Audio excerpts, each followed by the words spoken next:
Net. This is a diarrheal disease, the shorty version. So I just did a two-part on diarrheal disease. So this is the short part of it. So let's start going.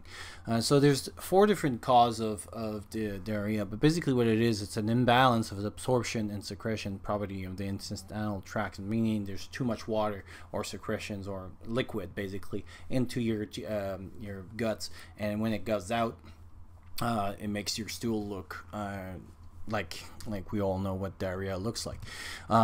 There's some symptoms, there's four of them that really you have to be aware of.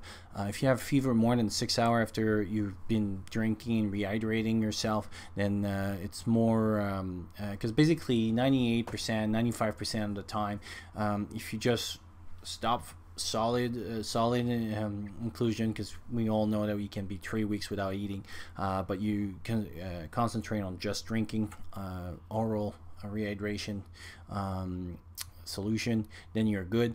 But sometime you may have to take some antibiotics or other treatment, and basically those are when you have those four here. And so basically it means that fever more than 6 hours after rehydration, blood in your stool or yellow or mucus stool. The way to prevent it, there's some a nice little chart there that shows like some different technique of water. I'll do another one on water, but basically it talks a little bit about that. Pepto-Bismol as well, and some studies have shown that it can prevent traveler's diarrhea, which is a certain kind of diarrhea, and up to 40% if you take 262 milligrams tablets 4 times a day. But the problem is that you couldn't take it for that long because it's good for 2 weeks. Maybe if you're going to a shelter, you could start doing that for about a week or two. But basically this is more like it has shown some form of prevention to it, but be careful. Not everybody can take Pepto-Bismol, so it should be avoided by children younger than 3 years old, because it does have like aspirin in it, so salicylate, that's what it is. Caution with all those patients and stuff. So anyway, you have like contraindication here. The other thing I want to talk about is that it's not just contact precaution, it's what we call GI precaution, meaning that when you wash your hand, don't wash your hands just with alcohol base. You have to wash your hands with soap, because there is some bacteria that cause diarrhea that can survive even with alcohol base, and so you have to clean your hands with soap. The treatment, this is two recipes here. One use sugar, the other one use honey. There is some study that have shown that honey has maybe an antimicrobial effect, and so in some solution, if you use honey, it has a positive impact and decrease the number of days that you're sick. The other ways that you can get fluids as well is through a nasogastric tube, which you have here, and I'll put some links down to what it is and how to put one. And the other one is subcutaneous IV solution, which I have a video. I'll put a video down and explaining a video that I did in the past explaining why I go with subcutaneous versus IV. Careful with Imodium. The problem with Imodium is that sometimes it will retain stuff inside, which sounds good because you don't get as dehydrated, but the problem is that the bacteria will get worse.